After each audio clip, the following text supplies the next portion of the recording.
Hello मेरे प्यारे दोस्तों, कैसे हैं आप सब। आशा करती हूँ बहुत अच्छे होंगे। और सुबह के बज रहे हैं 6:45 और मैं आ गई हूँ घर के दरवाजे खोलने के लिए, क्योंकि बेटे के स्कूल जाने का समय हो गया है। अब वो स्कूल निकलेगा, उसकी वैन आ ही रही होगी। तो बस सुबह के मेरे जो भी काम है वो और मेरे जो भी नियम है वो आज आप लोगों के साथ शेयर करूँगी। तो बस बेटा मेरा आशीर्वाद लेकर ही स्कूल जाता है। उसे बाय करने के बाद मैं अपने सुबह के सारे काम शुरू करूँगी।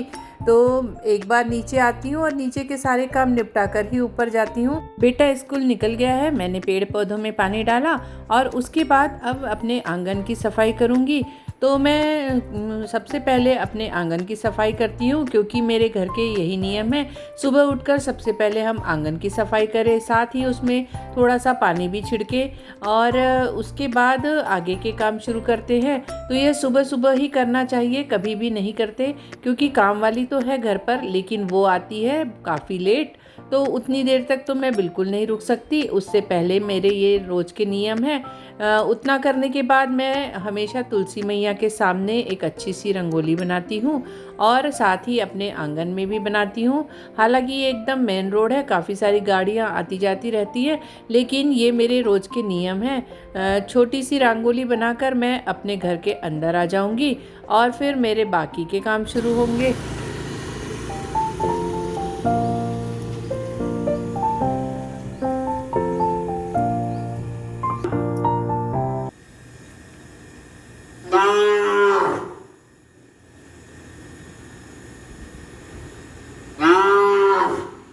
हेलो दोस्तों, मैं आप लोगों को एक चीज़ दिखाती हूँ कि मेरे घर पर एक रोज़ गौ माता आती है भोजन करने। और उसे टाइम का पता नहीं कैसे पता चलता है कि वो 7:30 से 8 के बीच हमारे घर के बाहर आकर आवाज़ लगाती है और मैं उसे रोज़ भोजन देती हूँ। घर पर जब सुबह भोजन बनता है तो पहली थाली गाय के नाम से निकलती है, और अगर सुबह गाय मिल गई तो ठीक है, नहीं तो अगले दिन सुबह उसे खिला देती हूँ। ये सारे नियम मम्मी को करते हुए देखा था और वही सीखकर हमें भी आदत हो गई है। तो बस अब गाय को खाना खिलाऊंगी। और रोज़ घर के बाहर बहुत सारी गाय बैठी रहती है। तो कहीं महापुरुषों ने कहा है कि अगर घर के सामने गाय बैठती है तो बहुत ही अच्छी लक्ष्मी आने के संकेत है। तो भगाने के कोई चांसेस भी नहीं है, नीचे आकर कौन उन्हें हटाएगा। लेकिन हाँ, ये महफिल हमेशा बैठी रहती है। आप देख सकते हैं कितनी गायें हैं, पता नहीं उन्हें यहाँ क्या अच्छा लगता है, मेरे ही दरवाजे पर आके बैठे रहती है। तो मुझे भी खुशी होती है कि चलो कोई बात नहीं है।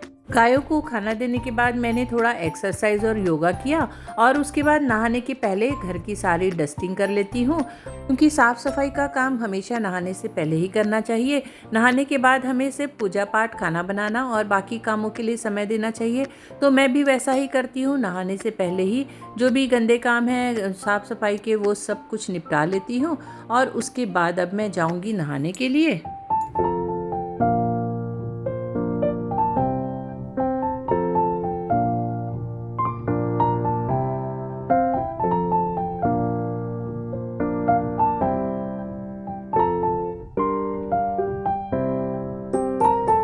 अब मेरा नहाना हो चुका है और नहाने के बाद मेरे क्या क्या नियम हैं ये भी आप लोगों को बता देती हूँ। तो सबसे पहले मैं आईने के सामने अपने चेहरे में एक सनस्क्रीन लगाऊंगी, क्योंकि किचन में काम करना है तो हमें सनस्क्रीन की बहुत ज़रूरत पड़ती है। साथ ही अपने बालों को ठीक करूंगी, क्योंकि भगवान जी के पास भी हमें थोड़े से तैयार होकर ही जाना चाहिए, जिससे भगवान जी प्रसन्न होते हैं। और अब मैं अपने भगवान कमरे की सबसे पहले सफाई करती हूँ। वो मैं किसी से नहीं कराती और मैं नहा धोकर ही भगवान रूम में जाती हूँ। तो बस अब मैं चली भगवान कमरे में और अच्छी तरह से साफ़ करूँगी। और भगवान जी के बर्तन या कोई भी सामान के लिए मैं भगवान जी का साबुन और स्कॉच ब्राइट अलग रखती हूँ, और भगवान रूम का कपड़ा भी बिल्कुल अलग रखती हूँ, जिसे सिर्फ मैं यूज़ करती हूँ और उसे धोकर भी मैं ही सुखाती हूँ। काम वाली को बिल्कुल छूने नहीं देती हूँ, क्योंकि मेरे घर पर ऐसे ही नियम है और इसे मैं हमेशा फॉलो करती हूँ। अब मैं भगवान रूम को अच्छी तरह क्लीन करूँगी। छोटा सा कमरा है, उसे अच्छी तरह साफ़ करूँगी और उसके बाद ही मैं दिया बाती और अपनी जो भी पूजा पाठ है वो करूँगी। तो ये भी एक सफाई का ही पार्ट है, लेकिन भगवान रूम में मुझे बिना नहाए जाना बिल्कुल अच्छा नहीं लगता है।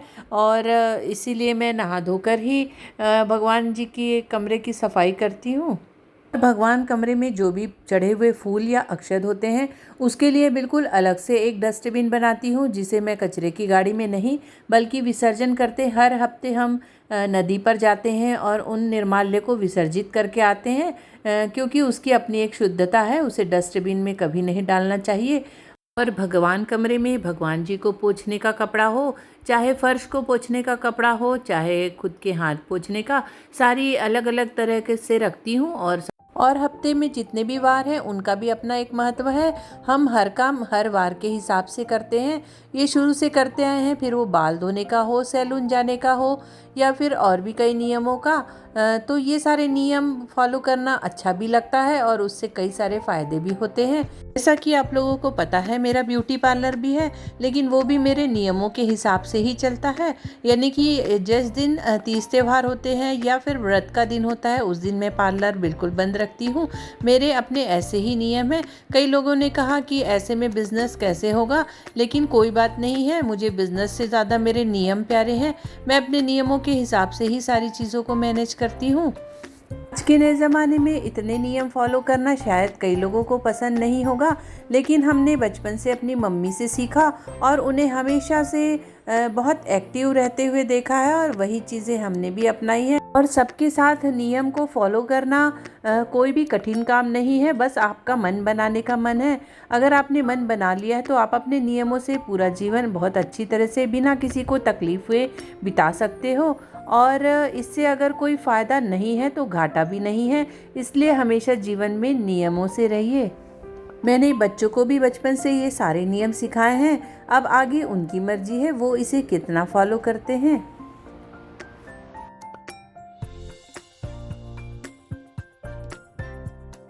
मेरे रोज़ के जो 2-3 मुझे पाठ करने होते हैं वो पाठ मैं कर लेती हूँ और उसके बाद मेन पूजा मेरे पतिदेव करते हैं। मैं सूर्य जी को जल चढ़ाने जाऊंगी बिल्कुल शुद्ध साफ सुथरे जल से।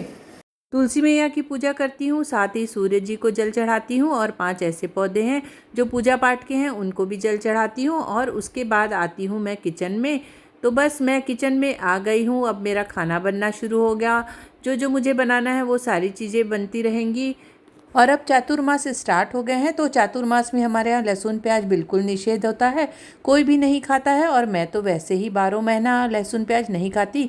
तो और पहला भोग मेरे यहाँ गाय के नाम से मैं निकालती हूँ। भगवान जी के लिए विशेष दिन और पूजा पे ही भोजन का भोग लगता है। बाकी दिन मिश्री हुआ, काजू किशमिश हुए, ये सारे भगवान रूम में अलग से रखे रहते हैं, उन्हीं का भोग चढ़ता है।